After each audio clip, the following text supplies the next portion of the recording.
Profesor titular de Filosofía de la Universidad de Córdoba, y hoy me toca el honor de presentar a la profesora Elisa Borsari, que tuve que insistirle un poco para que participara porque es una mujer muy ocupada. A mí me gusta ir a la arqueología de las cosas. A la profesora Borsari la conocí creo que alrededor del 2022-2023, y la conocí por dos vías diferentes. Por una parte porque compartimos el doctorado que estamos en él, vi que hay varios correos que intercambiamos hace tiempo, donde estamos nosotros sujetos a copia, pero la clave principal fue en 2023, cuando la pude conocer mucho más estrechamente, porque ella, además de ser profesora de la Facultad de Filosofía y Letras de la Universidad de Córdoba, lleva ya unos 4 años siendo la directora de UCOPRES. UCOPRES es el antiguo servicio de publicaciones de la Universidad de Córdoba, que ya sabéis que lleva unos cuantos años apostando por la calidad, y entonces nosotros en ese momento teníamos un proyecto que era sacar adelante un libro con análisis de discurso, utilizando una herramienta de análisis de discurso que habíamos creado antes, y entonces ahí pude comprobar la profesionalidad, la bonomía, la precisión, la cantidad de trabajo que esta mujer tiene sobre su espalda, y enseguida que yo le siento una enorme admiración por ella, porque en las interacciones que hemos tenido a lo largo de estos 3 o 4 años, me he percatado de que a través de una formidable profesora es una mejor persona. Y hoy me acabo de enterar, además de una casualidad, y es que ella es de Mirándola. ¿Cómo lo pronunciamos en italiano? Mirándola.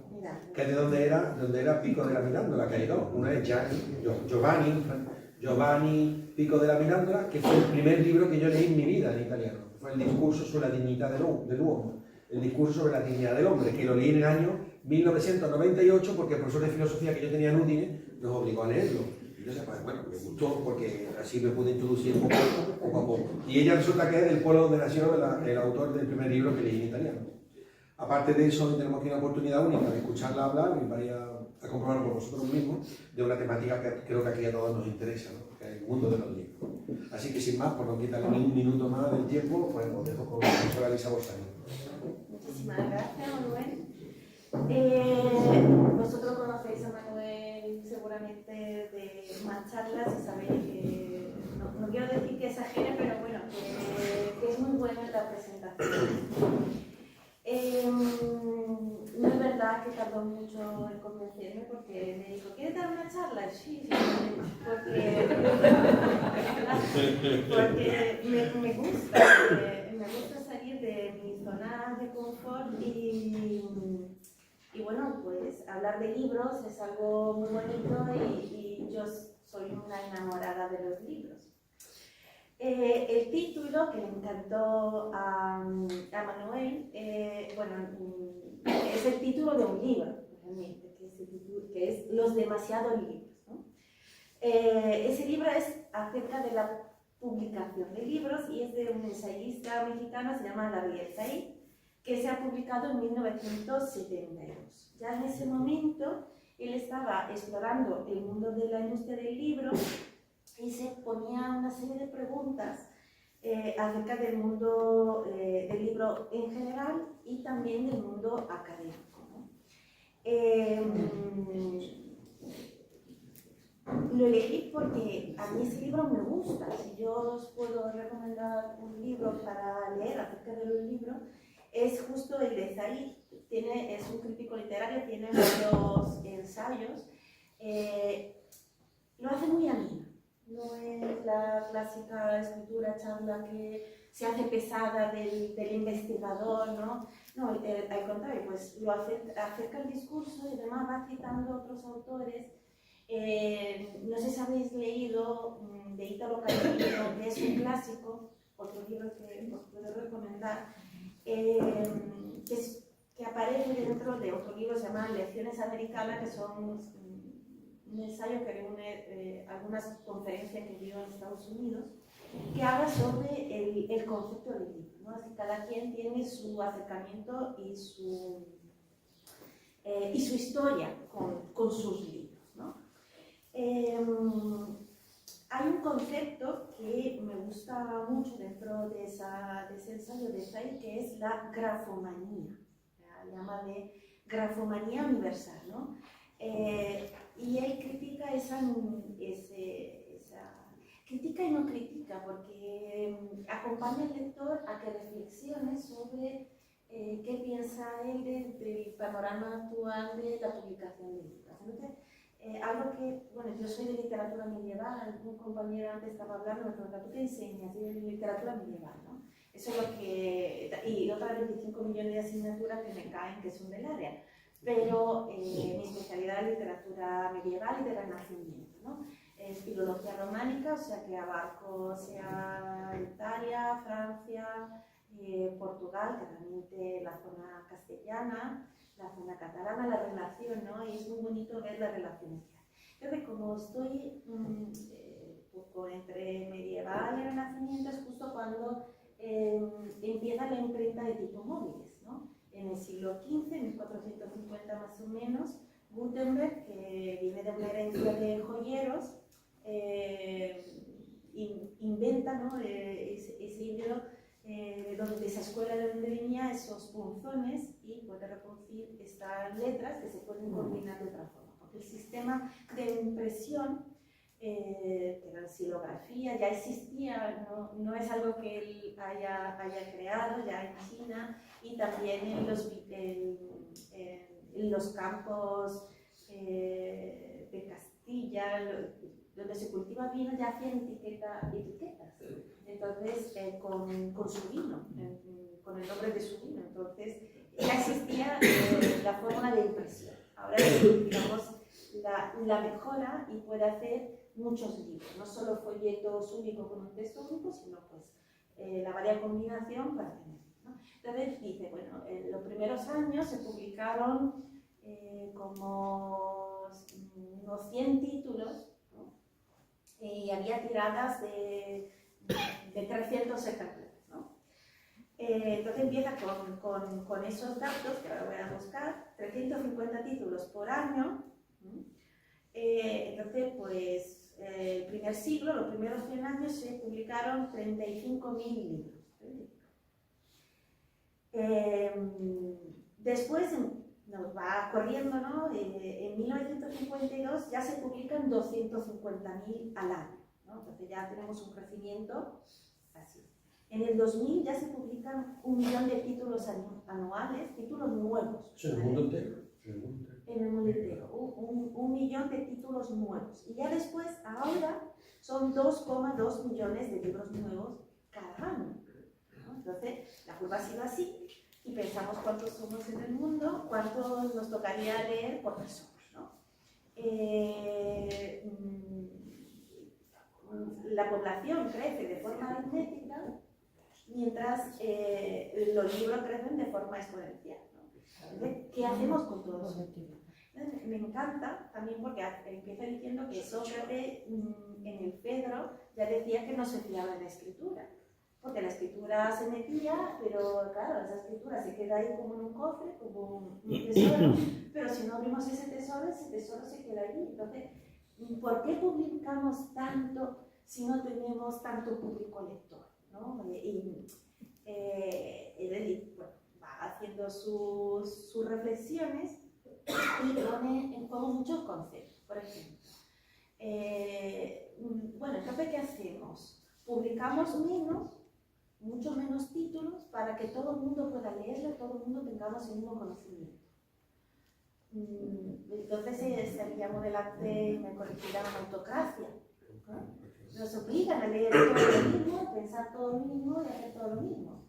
Pero a lo mejor a mí me gustan las abejas y a otro le gusta el macramé y a otro le interesa la poesía. Entonces, pues reducimos la poesía, y dice, bueno, hay muchas sentencias, por ejemplo, donde dicen, bueno, que la televisión, y ahora mismo se puede ampliar a los móviles, están matando los libros. ¿Es verdad? ¿No es verdad? Y va así su reflexión, y cada vez que yo leo ese libro, pues me surgen más preguntas, más que respuestas, ¿no? Y eso yo lo traslado al mundo editorial académico. Manuel ha dicho que yo dirijo la editorial, ¿no? Entonces, digamos que la editorial ha experimentado un cambio progresivo, que no empezó claramente conmigo, que empezó con mis predecesores. Ahí es un rasgos italiano que es una palabra. Entonces, al principio me contaron mis compañeras, las que llevan mucho tiempo allí, bueno, alguien cayeron en la editorial sin tener una formación editorial, y eso también, pero bueno, que ellas pusieron lo suyo para aprender el método, para poder hacerlo lo mejor posible. Pero claro, llegaba un profesor y decía, quiero publicar algo. Y bueno, pues movía la maquinaria para publicar ese libro. Entonces, bueno, imaginamos pues un administrativo a lo mejor que dice, pues que ese libro no está a lo mejor tan bien escrito como podría estar escrito. Y claro, lo dice una vez y le contestan, ¿quién eres tú para corregir un catedrático? ¿Eso pasó de verdad? Sí. Y entonces, desde entonces dijeron que nunca más iba a corregir un libro dentro de la editorial. O por lo menos que la señora nunca más se atrevería. Son cosas que cuentan, ¿no? No sé, yo no estaba. Entonces, sabemos que la academia tiene su ego, o sea, no estoy contando absolutamente nada nuevo, ¿no? Pero bueno, ahí surgen varios problemas. Seguramente un profesor universitario, cualquier investigador universitario, para poder entrar a la universidad tiene que hacer tanto papel y tanto camino hasta que no le den un puesto que sus investigaciones son buenas y pues tienen un método acertado de investigación y su publicación vale.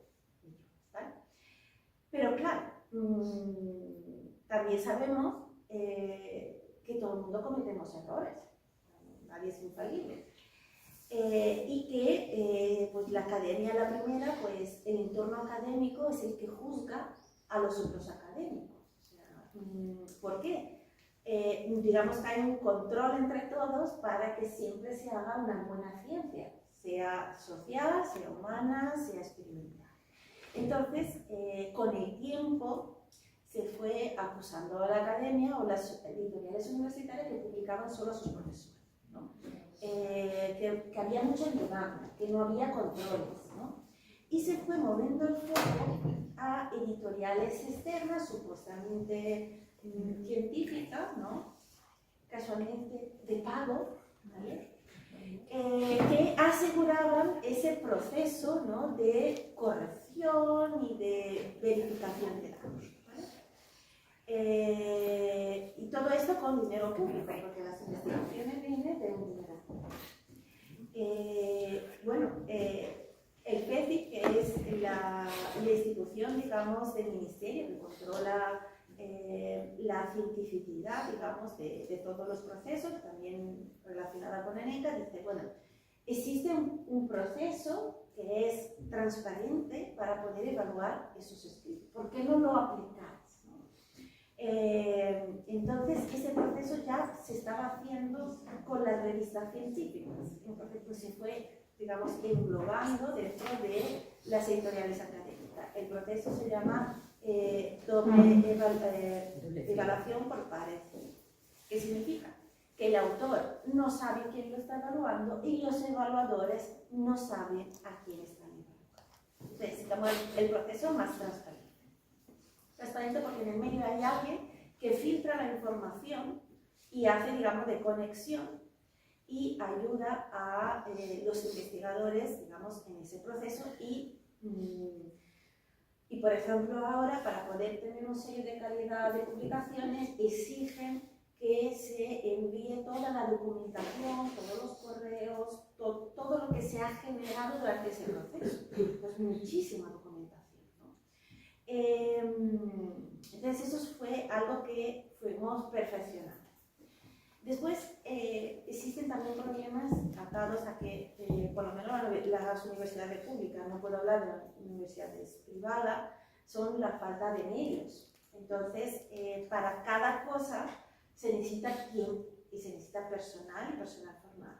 Entonces, cuando llega una avalancha, y ahora hablaremos de esa famosa avalancha, de monografía que hay que mandar a hacer evaluar, que que controlar que las evaluaciones estén bien hechas, hay que mandarlas al autor, el autor tiene que introducir esas correcciones. Igualmente el autor tiene muchos gazapos, o sea, y no todo el mundo escribe bien. Aunque sea catedrático, profesor titular, becario, todo el mundo sabemos, desde siempre hasta los emanuenses medievales, pues si tenían hambre, a lo mejor se equivocaban, y si estaban cansados, bebían poco también, ¿no? Y la máquina también introduce errores, uno escribe bien y la máquina corrige y te pone una palabra que para la máquina está mejor, pero en realidad es un error, ¿no? Entonces necesitamos también un proceso de corrección. Todo esto, digamos, hace que esta máquina, esta producción editorial se haga cada vez más exigente. Y lo último que está saliendo ahora mismo es la ciencia abierta, que no sé si habéis escuchado hablar de este. Ya no es acceso abierto, es ciencia abierta. Acceso abierto, estas son dos cosas distintas. Una, te da la posibilidad de acercarse a esos materiales de forma gratuita, ¿vale? Todo el mundo puede acercarse a esos materiales, y la ciencia abierta es, sí, lo ponemos a disposición de todo el mundo que quiera leer eso, porque no es necesario ser académico para poder tener interés en cualquiera de las disciplinas. Y puedo decir que muchas veces, y lo digo muy tristemente, muchos de mis estudiantes no tienen a veces competencias lectoras para poder entender un artículo científico, ¿vale? Porque la competencia lectora ha ido bajando por culpa de esto. Una realidad. Además, la ciencia abierta garantiza ese proceso, ¿no?, de verificación de datos que intenta ser lo máximo posible ecuánime. Entonces, pues surgen varias cuestiones, varios problemas. Toda esta maquinaria lleva tiempo, lleva recursos, si además lo ponemos todo gratuito en acceso abierto, ¿quién lo paga? ¿No? Es una de las preguntas. Toda esa investigación que hace vuelve a relacionarse con esa grafomanía, con esos demasiados libros. Realmente los interesados en las traducciones de la materia de Bretaña al catalán son muy pocos. He puesto ese libro porque acabo de maquetar ese libro para otra editorial, ¿no? Son pocos, pero claro, si entonces empezamos a mirar un retorno económico, no vamos a poder hacer investigación, nos vamos a quedar solo en las macro áreas que a lo mejor pueden interesar al público en general. Entonces, ¿qué hacemos con todos esos libros que estamos publicando? Sobre todo porque a nosotros editores nos dicen, si hacéis una tirada muy amplia, el precio del libro es mucho menor. Entonces, a lo mejor te cuesta más hacer una impresión de 100 libros que hacer una impresión de 300. Contrasentido, aunque sea digital. Pero ¿qué haces con esos 300 libros que nadie va a leer? Cuando después lo pones en acceso abierto como PDF para que todo el mundo tenga acceso a ellos, si quiere lo imprime, si quiere no. Entonces estamos, digamos, en un momento de transición dentro de la academia. Además nos piden que llegamos siempre a más gente con nuestra investigación y con nuestro trabajo. Entonces ya no solo es controlar que la investigación esté bien hecha, controlar que cuando se publique el libro esté lo más impecable posible, no hay libros sin erratas. Y además difundir lo que estamos haciendo para que se dé a conocer. El lunes, si Dios quiere, estrenamos el Instagram de la editorial, ¿no? Pero eso también conlleva modificar el material para hacerlo accesible, para ponerlo en un formato que sirva para el móvil y pensando también a quién va dirigido. El lanzamiento va dirigido a que se hable en editorial, para que nos conozcan más, porque desafortunadamente todavía hay personas, los estudiantes, por supuesto, porque llevan 4 años, 5 dentro del mundo universitario, a lo mejor no saben que tenemos editorial, que intentamos hacer difusión, ¿no? Pero algunos servicios piensan, por ejemplo, que somos como un servicio de fotocopias. O sea, yo voy, soy catedrático, digo, públicame el libro. Servicio de fotocopia. No somos servicio de fotocopia porque está la señorita Rottermeier, que soy yo, que para todos los libros dice decir, bueno, sí, gracias por enviar el libro, pero han cambiado, digamos, la regla del juego y ahora todos los libros tienen que pasar por una evaluación externa, porque no son profesores de la UCO que evalúan profesores de la UCO, sino son profesores externos que además se les paga muy poco, pero se les paga algo para que hagan esa evaluación y entonces se tomen un poco más en serio el trabajo que están realizando. Y lleva tiempo, porque la otra cosa que me viene es que yo quiero que el libro esté para el mes siguiente porque organizamos una presentación.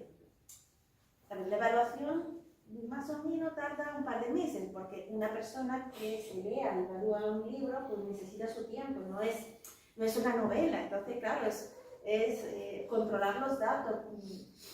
Publicamos libros de todo tipo, ¿vale? Podemos publicar libros históricos y digo, bueno, si un dato está mal, pues uno siempre puede corregir el dato, pero bueno, si publicamos un libro de urgencia en cirugía plástica, si el señor está diciendo una tontería, a lo mejor pues le cortan el nervio que no es. Entonces tenemos que tener mucho cuidado con las publicaciones que hacemos, ¿no? Y además, si queremos hacer un trabajo riguroso, necesitamos mimar el libro, porque entran todos así un poco diciendo, mira esta que estricta es, pero al final terminan muy felices porque el libro ha sido cuidado, se ha intentado quitar todas las erratas posibles y marginales, se ha hecho una lectura porque alguien, todo lo hacemos, o sea, cuando leemos nuestros documentos nos parecen estupendos y los dejamos ahí en el mes y los volvemos a leer, encontramos muchas cosas que ya no nos gustan, pero es normal, ¿no? Porque queremos perfeccionarlo. Después, si se hacen las cosas deprisa, es cuando se pueden cometer errores.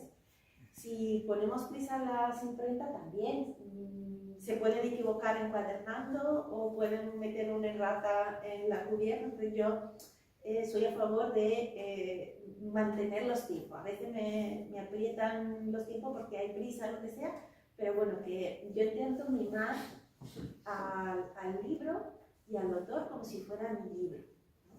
Y además, como soy profesora de universidad, yo lo que quiero es que haya ese rigor dentro de la evaluación, ¿no? Y después, un concepto que está en la academia es publica o muere, que es una pescadilla que se muerde la cola. Mi director de tesis me contaba que cuando él fue catedrático, él tenía una monografía, bueno, él tenía un poco más, pero bueno, su hermano catedrático, su hermano tenía una monografía y 2 artículos maravillosos de investigaciones de años, ¿no?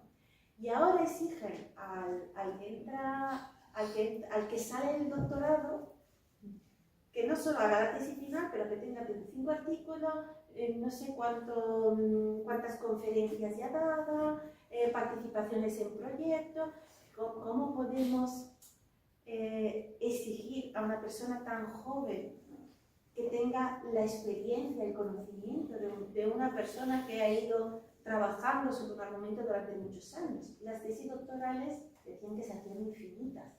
Tardabas 9 años en terminar tu tesis doctoral, pero no pasaba nada. Entregabas tu tocho de 1000 páginas, 1800 páginas y te daba el tiempo de pulirla. Ahora, por las prisas, la necesidad de entrar dentro de un momento, te dan 3 años más 1. En 3 años más 1, mientras te aterrizas en el doctorado, empiezas a leer algo, empiezas a escribir, ya eso lo entregado. Entonces, no podemos ya exigir los mismos estándares que habían. Y además, si para poder llegar a catedrático, antes con una monografía y 2 artículos, que era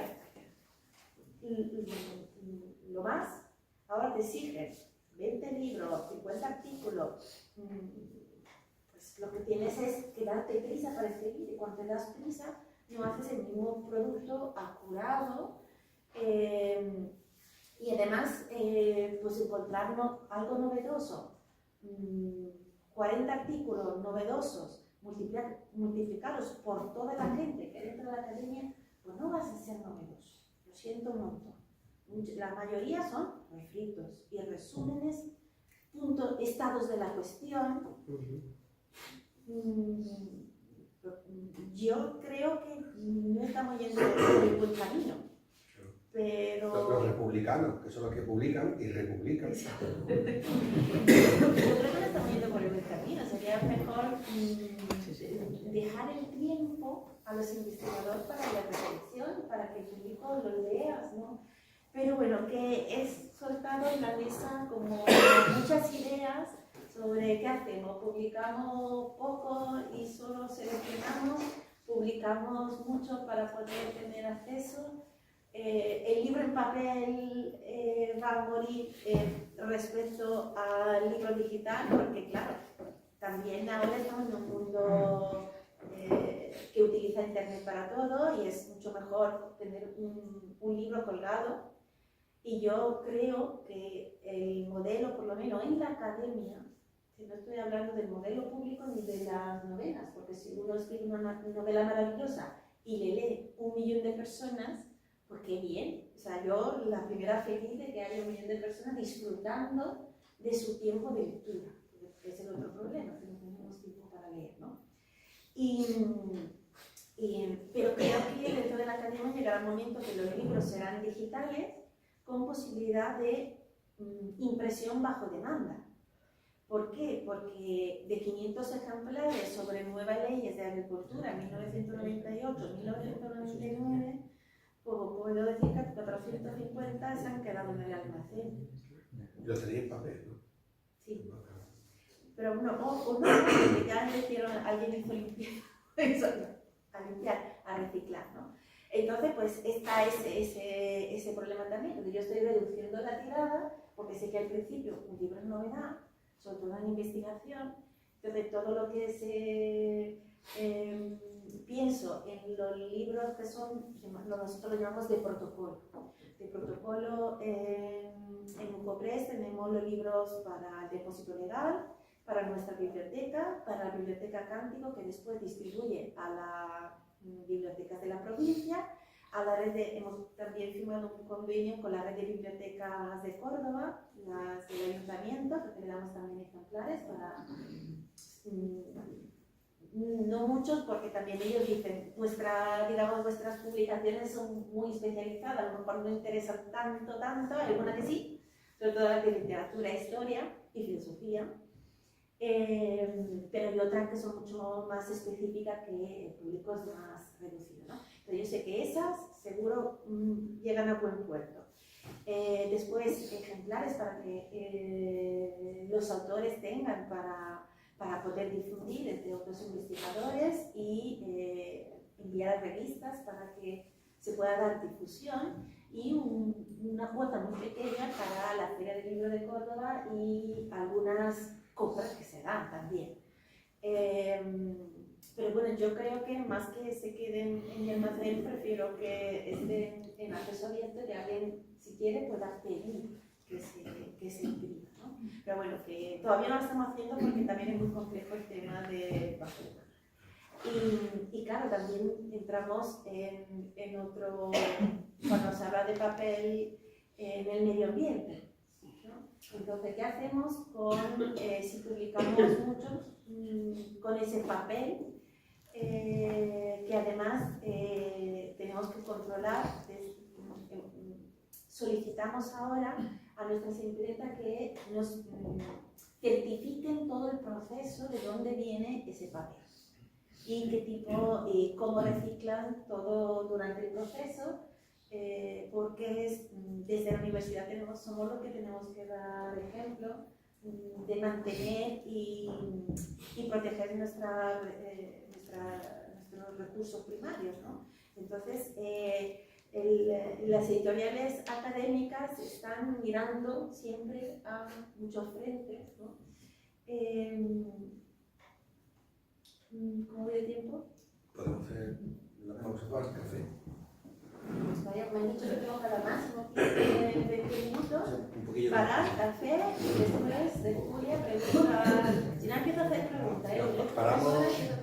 Paramos, cogemos café y volvemos luego con la batería. Entonces paramos a coger cafecito y preparando el auditorio, comienza el turno de las preguntas y al mismo tiempo dejamos que el turno de Camila su respuesta. ¿Os parece bien?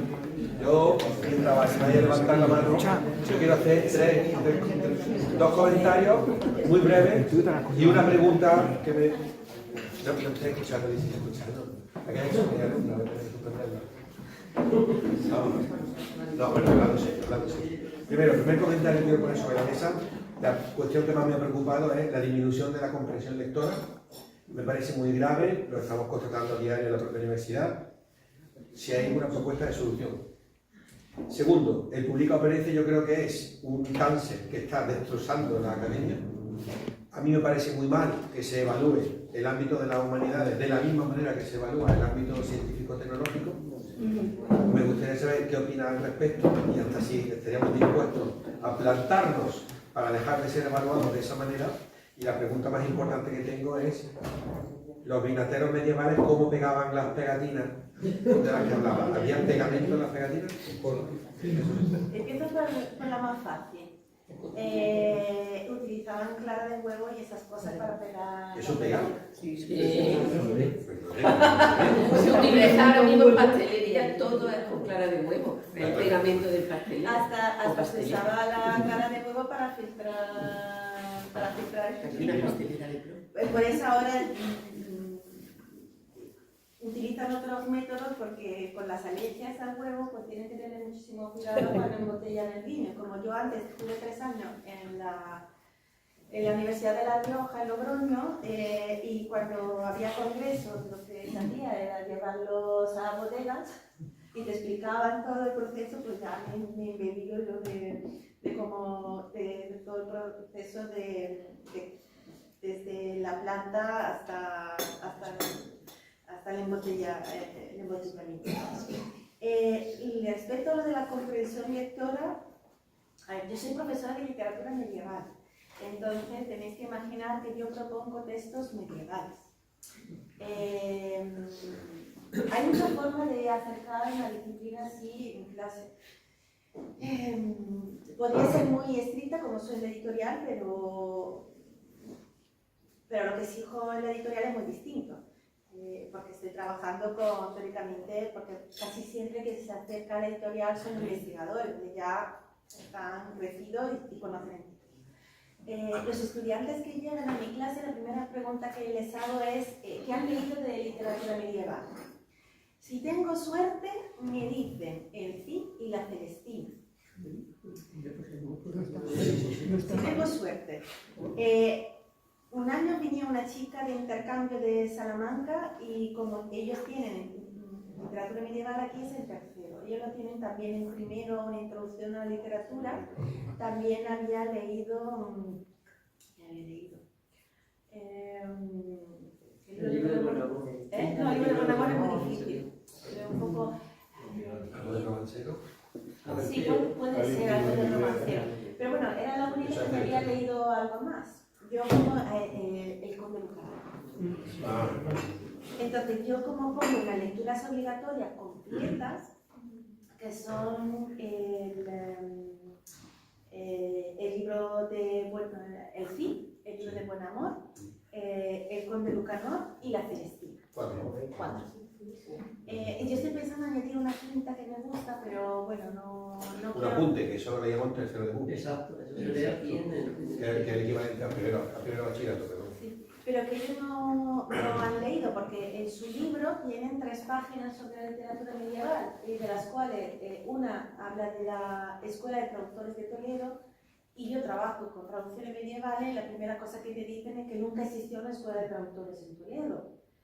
Todo es a partir de un estudio de un francés que habla de un colegio de traductores, un colegio de traductores traducido, escuela de traductores, pero lo primero, la corte de Resabio era itinerante, O sea, que no estaba solo en Toledo, sino que donde estaba el rey estaba la corte, donde no estaban todos ahí en Toledo, y para tener una escuela entendida como escuela, hay que tener unos estatutos y una voluntad de crear una escuela.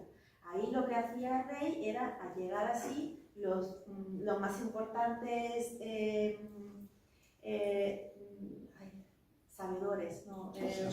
Sabios. Los más importantes sabios de la época y que dominaban lenguas y trabajaban para él. Pero trabajaban para él en Toledo, estaba en Toledo, o en Burgos estaba en Burgos, o donde estuviese. Entonces, es una exageración, pero vende muy bien. Y ahora sí que existe una escuela de traductores en Toledo, que además tiene mucha fama y trabaja con el mundo medieval y también...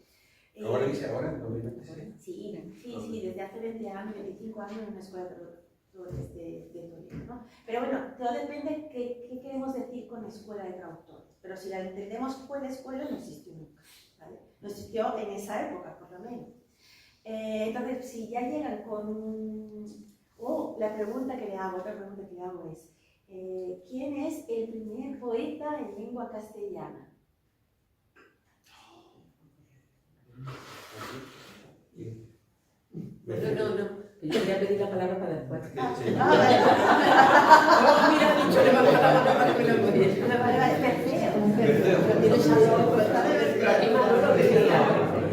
Yo, Gonzalo, y también leemos un par de sus milagros, etcétera. Pero claro, si vienen sin conocer nada y les pongo a leer textos tan difíciles como decir, yo vengo de un pueblo muy pequeño de 6.000 habitantes, que no es Miranda, es Pochurusco, ya es Lombardía.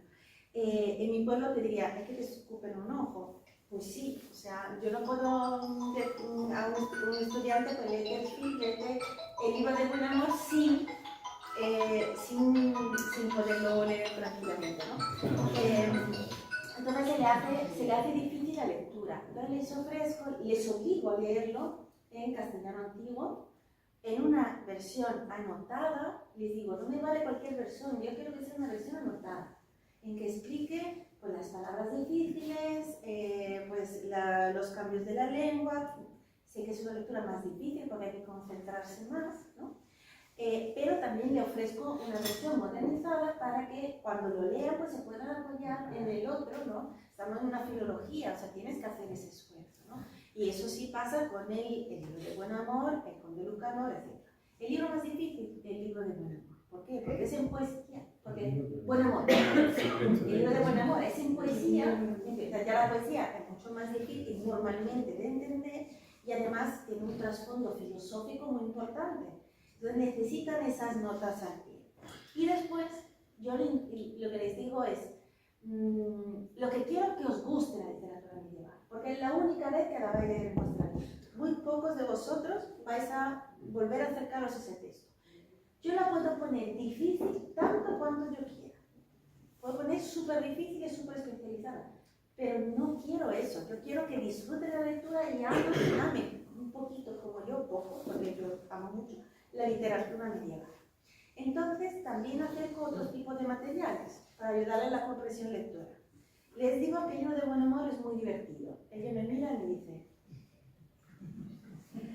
Y le pongo una película de RTVE, muy vieja, mal hecha, mal estructurada, que condensa solo algunos de los episodios del libro de Buen Amor, pero hay uno que es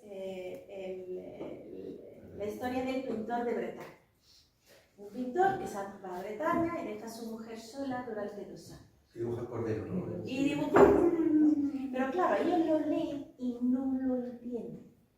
Entonces yo les pongo la película, y sí que lo leemos, intentamos, digo, es divertido. Cuando les pongo la película y ven el espectáculo que montan, para y ven el corderito, entienden el doble sentido de los cuernos, porque al corderito después le salen los cuernos, lo vuelven a pintar, pero con cuernos, y después ya se ríen y ya como dicen, ah, pues sí, a lo mejor así es divertido, soy yo el que no lo entiende, ¿no? Busco los episodios más impresionantes. En el libro del Caballero Cifá el caballero vive raptado y lo llevan en un mundo bajo el agua, con palacios llenos de parecido al Mago de Oz, ¿no? Pero son episodios que normalmente se desconocen. Entonces yo busco episodios espectaculares de fantasía, picantones, ¿no? Con chistes, para captar su atención y que vuelvan a reacercarse al texto disfrutando. Yo creo que lo fundamental para mover la comprensión lectora es disfrutar en la lectura, ¿no? Pero también puedo decir que a mí me obligaron a leer textos que me parecieron terribles cuando me obligaron a leerlo, de realismo italiano, que es Giovanni Verga y Malavoglia, que es la historia de una familia que le pasa de todo. Muy triste, un lenguaje difícil del 800. Yo tengo ese libro en casa y no lo he leído todavía. Malavoglia. Pero ahora me encanta, porque me obligaron a leerlo. Entonces, es como leer La Regenta, que para ellos es duro, pero cuando lo leen y lo entienden, entonces lo disfrutan. Y claramente, ellos van a la librería y les interesan los libros. Entonces, en la universidad, en las escuelas, habría que obligarlos a leer más y a leer cosas que no son a primera vista bonitas, pero que se necesita el esfuerzo del profesor y la profesora para que les guste, o para que lo entiendan, porque si no entienden una cosa no te va a gustar, o yo por lo menos no. Yo, profesora de literatura, yo me sitúo en lectora de a pie, muy lectora, pero de a pie. Y cuando hablabas antes de la evaluación, me situaba en la novela, no en los libros científicos, que también creo que tienen su dificultad, porque hasta qué punto el tema de la verdad, ¿no? Pero bueno. Y claro, a veces lo que tú decías de disfrutar leyendo, el estilo, ¿cómo se puede evaluar? Porque el estilo, yo hay alguna novela que me da igual el argumento, disfruto del estilo con el que está escrito, ¿no? Y a veces el estilo también rompe las reglas gramaticales. Hay un estilo que es rompe naturista, ¿no? Qué difícil. Hay otro que vale, qué chorrada, esto para qué, ¿no? Evidentemente hay cosas que dicen a la segunda página de Guerra. Pero hay que tiene gancho y qué difícil es evaluar, porque desde qué criterio la misma ruptura gramatical a veces es estilo y tiene su encanto y su atractivo. Claro, yo trabajo con libros, la mayoría, no todos, son libros de investigación, ¿no? Puede ser investigación. Entonces ahí lo que yo exijo por lo menos es que me respeten las normas de la RAE. Porque a veces también me ponen las comas como si las recogieran por el cambio y las tiraran así. Comas.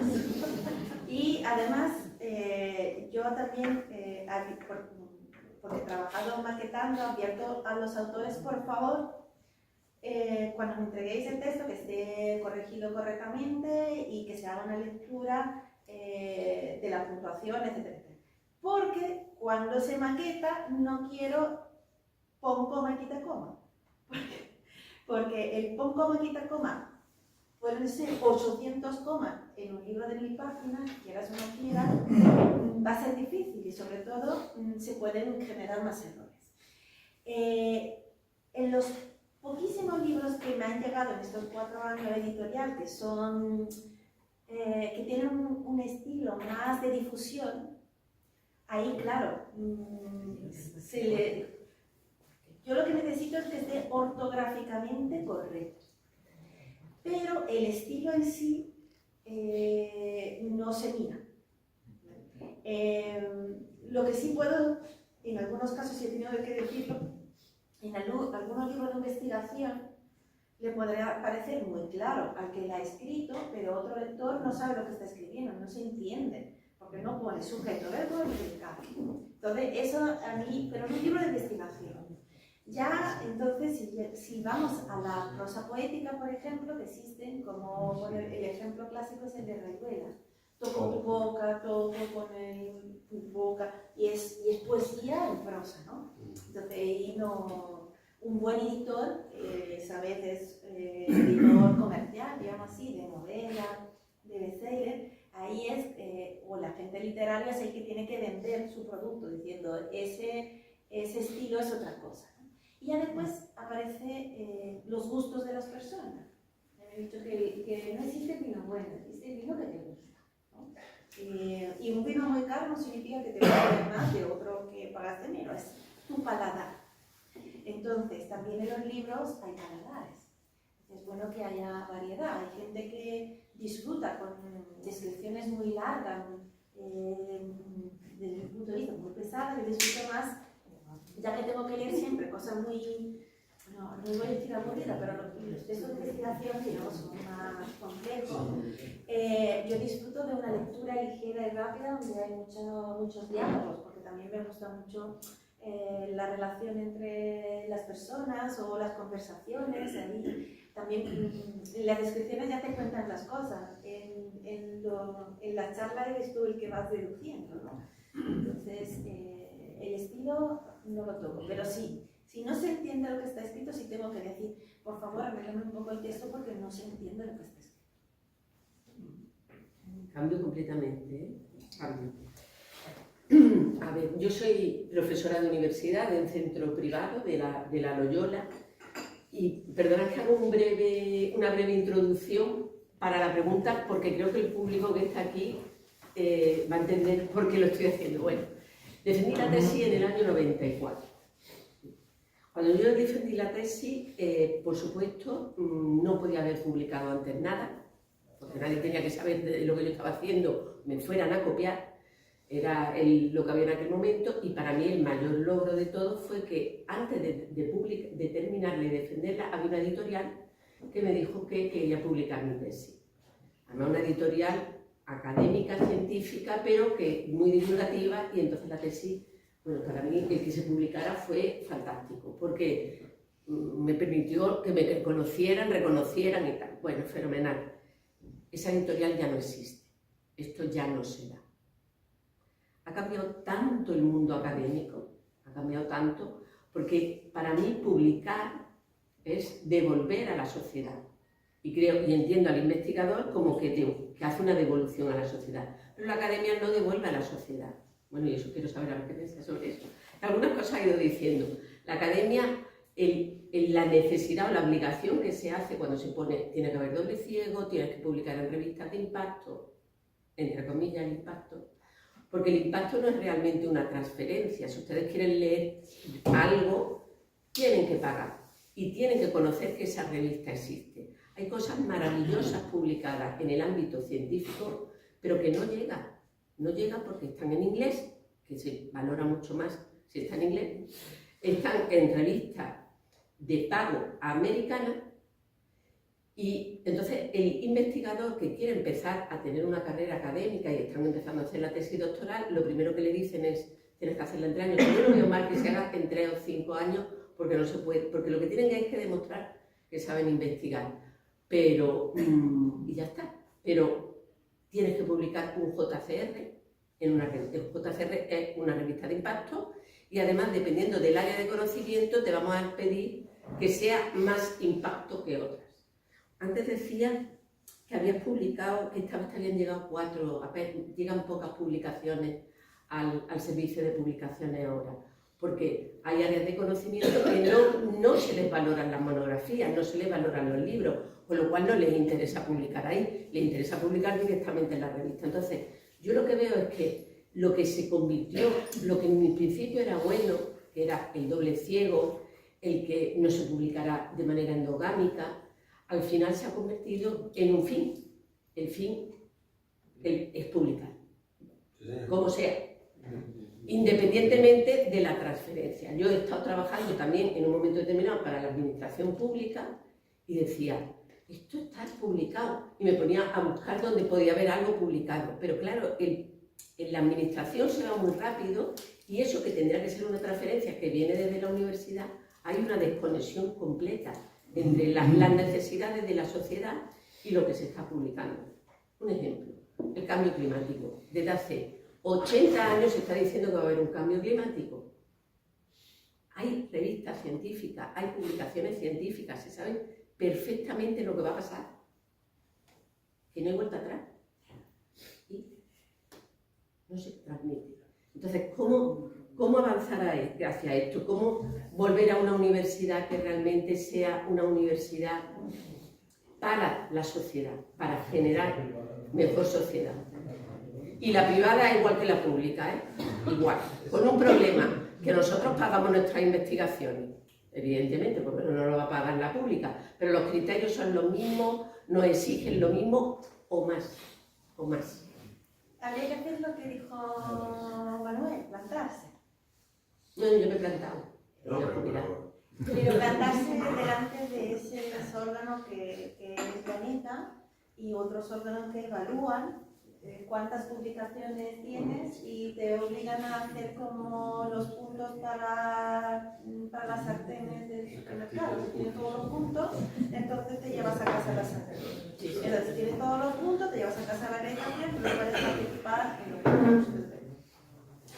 Pensando en lo demasiado el libro, hay demasiadas publicaciones porque tienes que rellenar esas casillitas y no tienes el tiempo de hacer una reflexión, tener toda la lectura, etcétera, etcétera. Y lo que hablase también es de transferencia.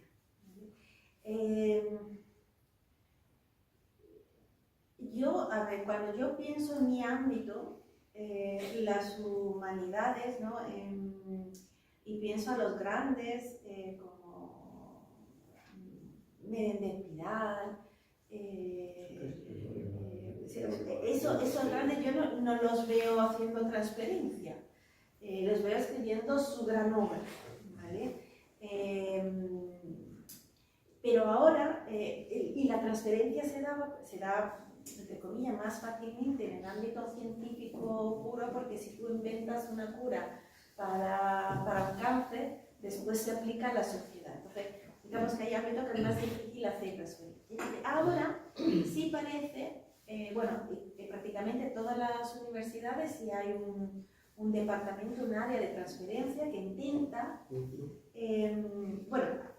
habla con los investigadores para ayudarlos a hacer transferencia. Y les ayuda en ese sentido de, tú háblame de tu investigación y vamos a ver cómo podemos hacer algo para que en un determinado momento se dé difusión de varias formas, jornadas, publicaciones en revistas que no son científicas, son más, de difusión, hacerlo como más masticable para todos los públicos.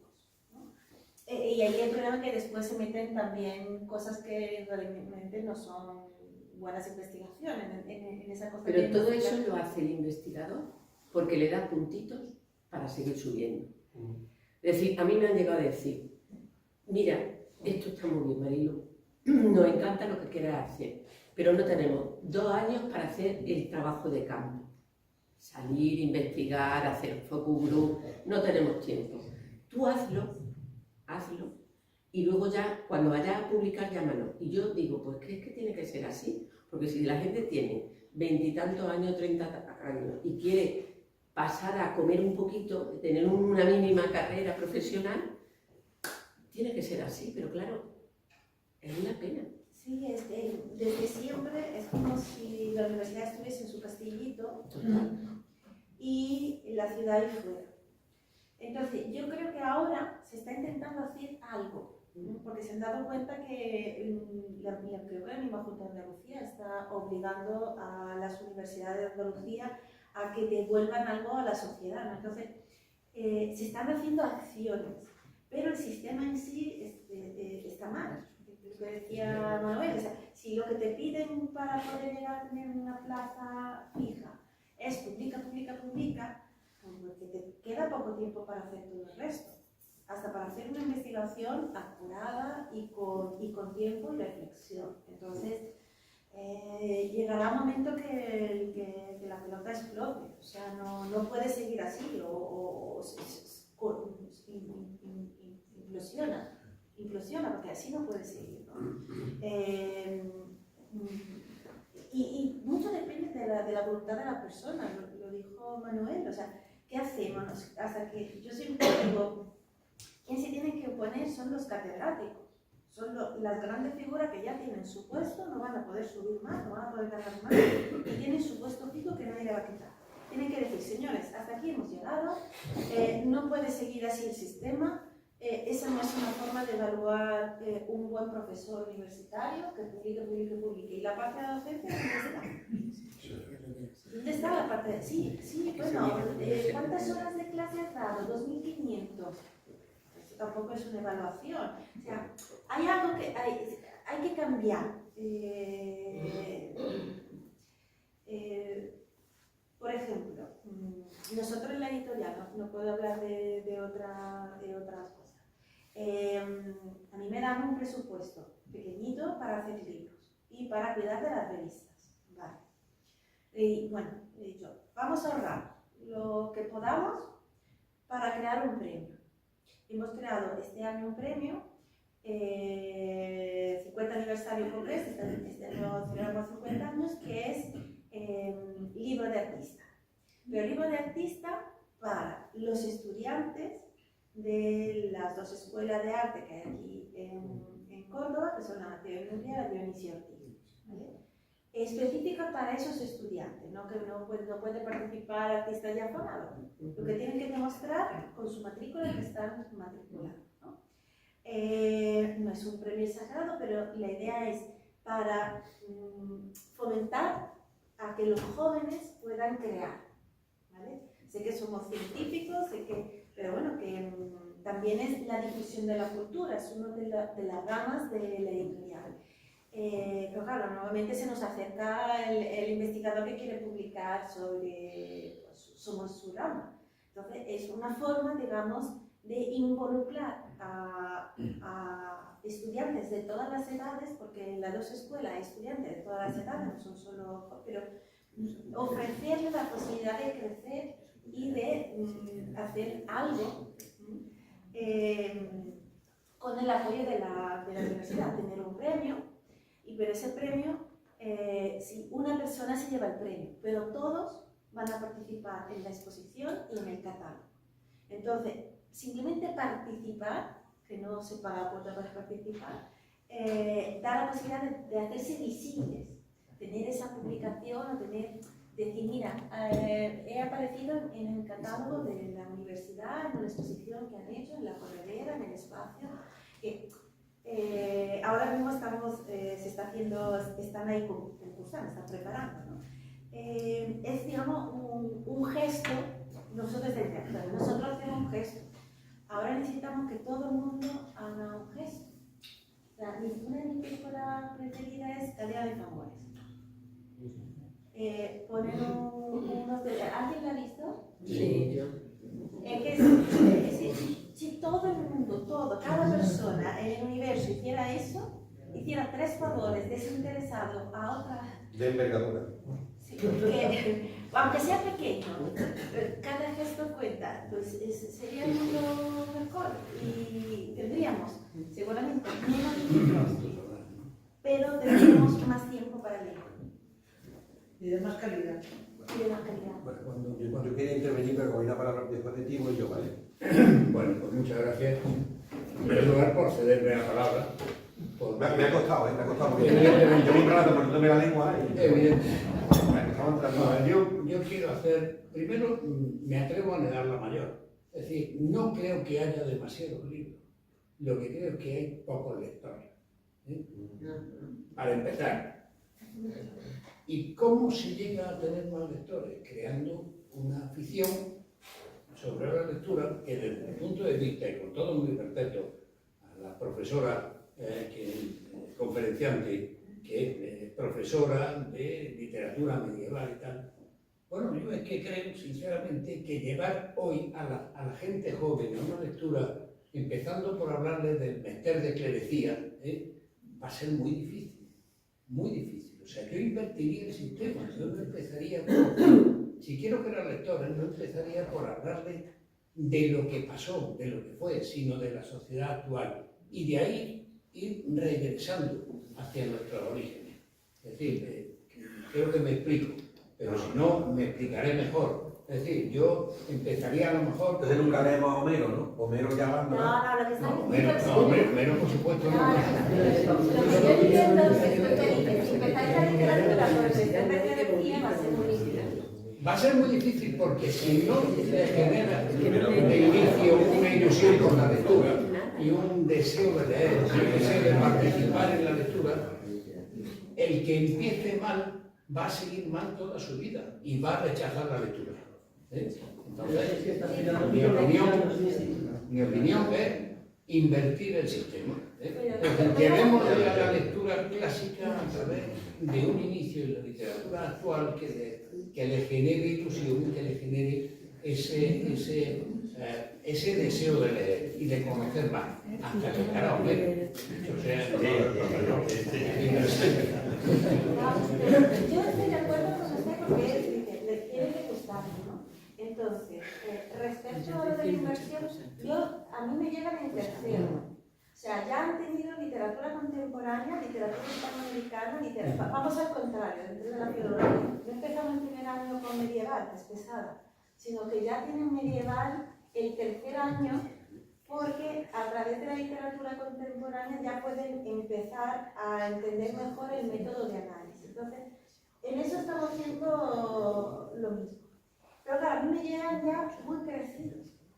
La lectura la tienen que empezar con 3 años.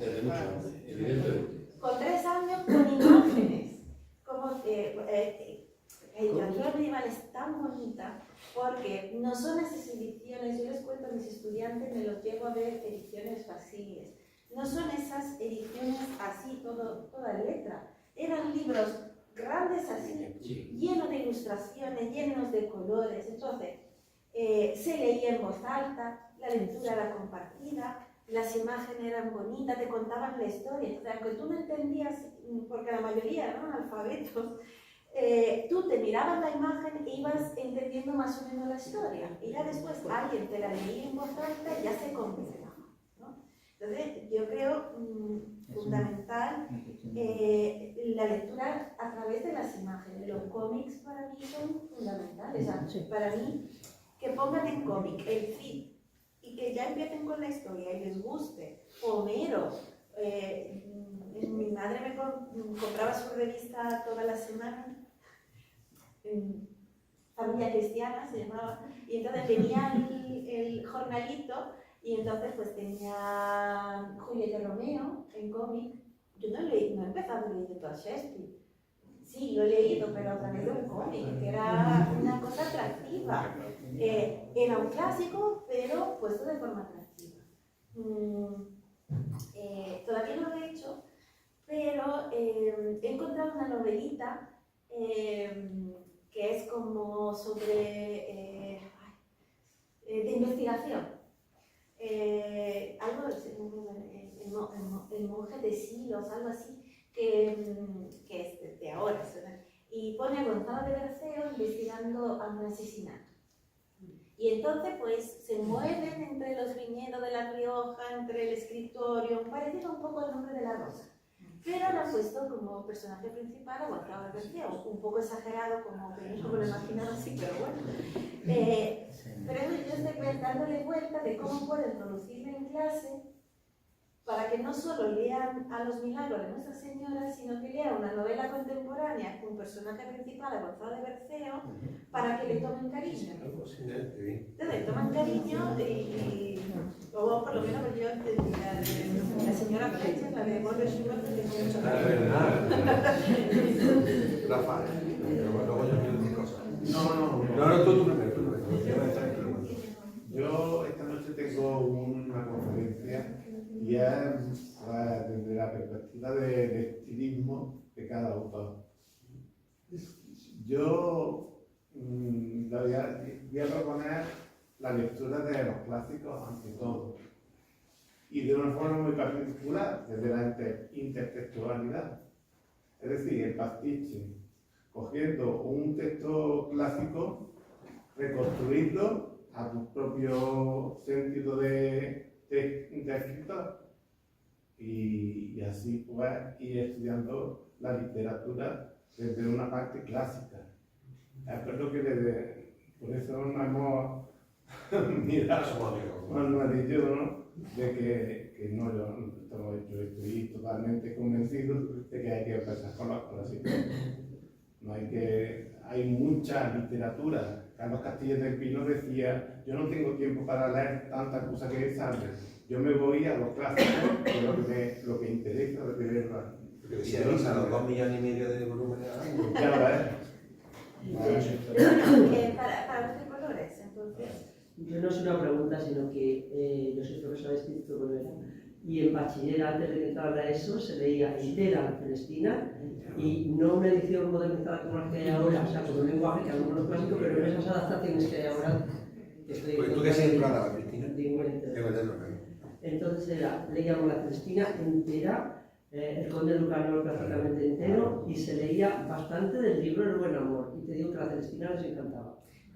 Sí, Y porque era entonces, más. pues claro, una persona que estudia filología es que tiene que saber qué son esos los libros que tiene que leer. Exactamente. ¿Sabes? No sé, ha cambiado mucho luego en eso, al mezclar lengua y literatura, porque antes teníamos en tercero se daba todo eso desde la Edad Media hasta el 18 y luego en COU se daba el resto, ¿no? Entonces era solo literatura, te podía centrar. Luego entró ya la lengua y literatura todo mezclado con tantas cosas y de ahí se fastidió un poco. Pero se ha ido perdiendo, yo he visto, se ha ido perdiendo la lectura. Antes poníamos libros en todos los cursos de bachiller y ahora se ha ido perdiendo eso. Los míos se leían la Regenta, nosotros lo digo todo. Yo cuando ahora me los encuentro, ¿tú de qué época eres? La Regenta, vale, ya sé de qué época eras. Durante 3 cursos la puse y la leía y a la mayoría, a los que les gusta leer, claro, algunos no la leían, pero que a la mayoría les gustó. Yo os voy a decir, una cosa me pasó a mí en clase, que ahí sí me casé y se me cae la lagrimita. En ciencia de educación también he dado clase en el grado de primaria. En el grado de primaria era formación literaria. Entonces ponemos 4 textitos básicos, basiquísimo. Y poníamos un cuento de Emilia Pardo Bazán, Las medias rojas. Avisábamos el primer día, la semana que tocaba hacer el análisis, hablar del texto, etc.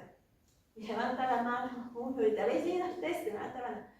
No, señor, me dijo señor, no, señor, no tuve tiempo.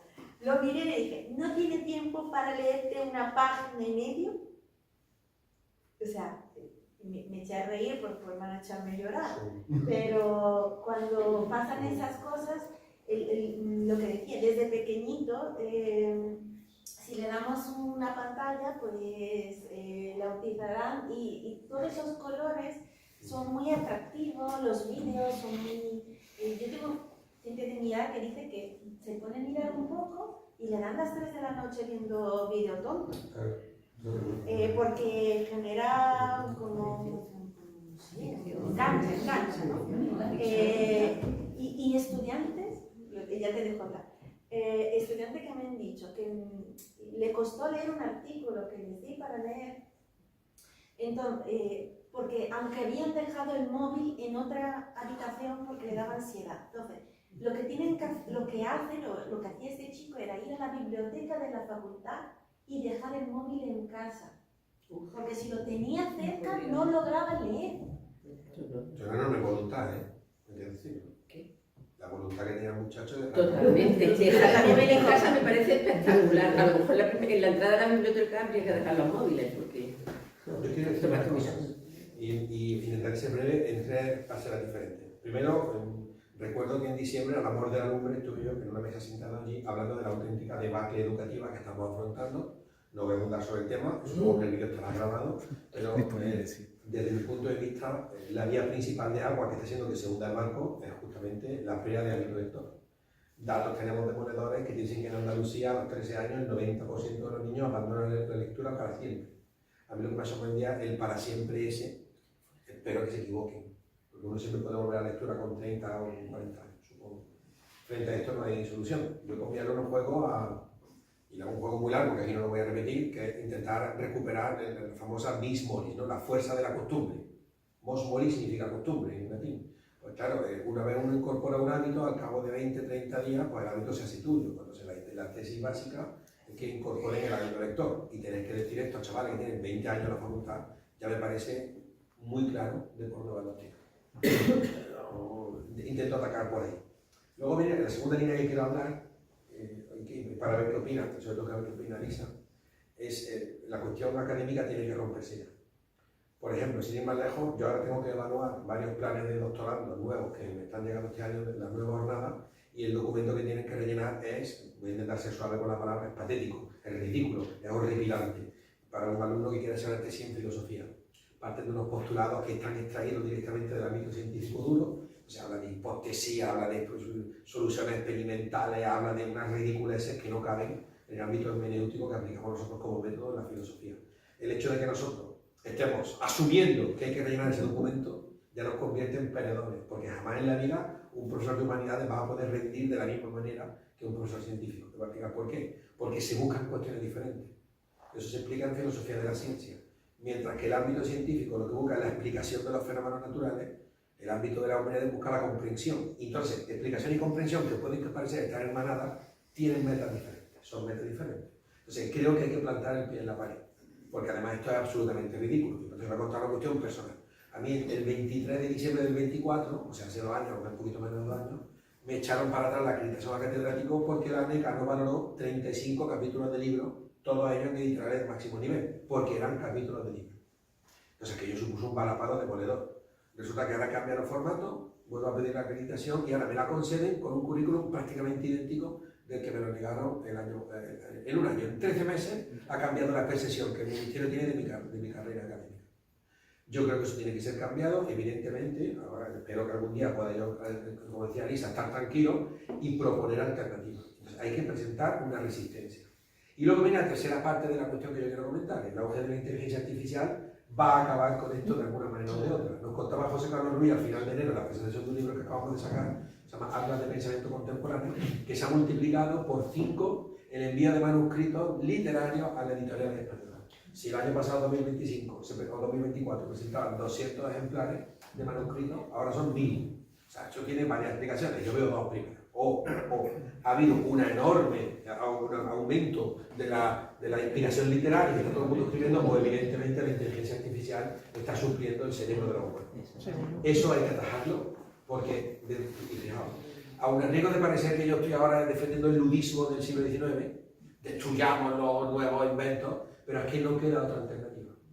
Tal y como yo lo interpreto, creo que para evaluar los contenidos que tienen que ser introducidos por los estudiantes, no en la universidad, no solo en la universidad, sino desde la más tierna infancia, hay que erradicar completamente ese veneno que es la inteligencia artificial. Y es la primera vez que empleo este término, a pesar de que se está grabando.